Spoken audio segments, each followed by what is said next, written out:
Didier Mignery, Up Factor. Alors donc on prend de la hauteur ici avec Up Factor qui facilite la surélévation.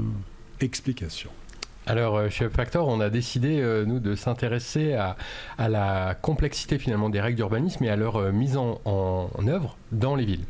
Notamment, là, quand vous échangez avec un élu en charge de l'urbanisme et que vous lui posez un petit peu une question, dire combien de mètres carrés pouvez-vous construire en application de vos règles d'urbanisme ? Souvent, il a beaucoup de mal à répondre parce que c'est très complexe à opérer.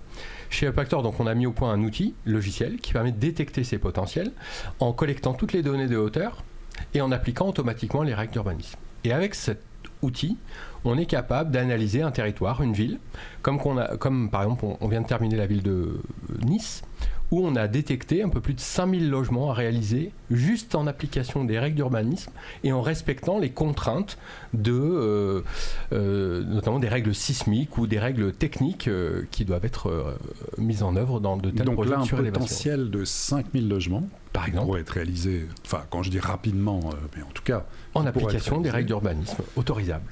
Des exemples, alors menés notamment à Strasbourg avec les collectivités, comment ça s'est passé ? Parce qu'au départ, on dit qu'est-ce que c'est Up Factor, logiciel, surélévation Alors c'est vrai que l'idée c'est de montrer justement ces opportunités qui existent dans les villes, qui sont là. Et dans un contexte de ZAN, c'est vrai où on parle de zéro artificialisation nette des territoires, nous on va un tout petit peu plus loin puisqu'on travaille même sur une zéro artificialisation brute en disant il n'y a peut-être pas besoin d'artificialiser de nouveaux territoires pour construire, par contre, les nouveaux logements. C'est très important, c'est-à-dire que le potentiel existant ne permettra pas d'atteindre les objectifs à venir, bien évidemment. Il faut construire de nouveaux logements, et c'est en construisant ces nouveaux logements, notamment par exemple sur le toit des bâtiments, tout en les rénovant. C'est une véritable piste qu'on a donnée, notamment donc à Strasbourg. Et Strasbourg, c'est quasiment un peu plus de 3000 bâtiments surélevables qui pourraient, si on les convertit en termes de logements, c'est quasiment 10 années de production de logements à l'échelle de l'Eurométropole de la ville de Strasbourg. Donc c'est un potentiel très important. Et à Paris, dans la capitale, avec ce plan local d'urbanisme, on parle beaucoup aussi de bioclimatique, est-ce qu'on peut mener des actions ? Est-ce qu'on peut faire quelque chose ? Ou est-ce que c'est limité ? Est-ce qu'il y a des contraintes ? Non, effectivement, je pense que la surélévation et Paris, c'est une vieille histoire d'amour, entre guillemets, puisque ça existe depuis toujours. Il faut savoir que de grandes avenues parisiennes ont déjà été surélevées une, voire deux fois. Je pense à la rue de la Boétie, par exemple. Levez la tête et vous verrez de nombreuses réalisations tout au long du XXe siècle. Le plan bioclimatique, le nouveau PLU bioclimatique de la ville de Paris, va promouvoir en tous les cas ce principe de la surélévation en valorisant la rénovation de l'existant.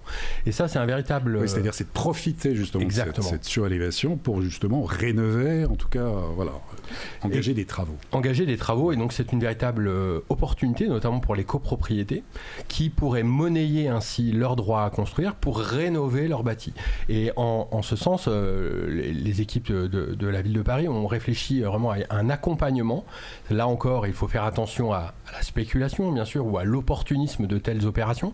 L'enjeu, c'est vraiment de flécher le gain de la surélévation sur la rénovation du bâti existant. Et c'est en ça que ça me semble tout à fait vertueux et essentiel. Quelles sont les potentialités d'Up Factor là, à l'échelle nationale, à l'échelle de la France ? Jusqu'où on pourrait aller ? Alors aujourd'hui, on travaille avec les principales métropoles françaises, puisque l'année dernière, nous avons fait Nice, Strasbourg, Lyon. On vient d'engager un travail important avec la ville de Rennes également. Bordeaux, Montpellier sont des villes qu'on réalisera en 2024. Donc voilà, les grandes métropoles s'intéressent à ce sujet de la valorisation de l'existant par la surélévation. Mais c'est surtout ce levier pour l'habitat privé, c'est-à-dire pour l'accompagnement au financement de la rénovation de l'existant. Ça, c'est une véritable piste qui est exploitée depuis maintenant un petit moment par les bailleurs sociaux, puisqu'il y a de nombreux bailleurs sociaux qui travaillent sur ce sujet, en valorisant leur patrimoine, en construisant des nouveaux logements au plus près des besoins, tout en rénovant leur bâti existant. Voilà. Maintenant, le marché s'ouvre également au privé et aux copropriétés en particulier.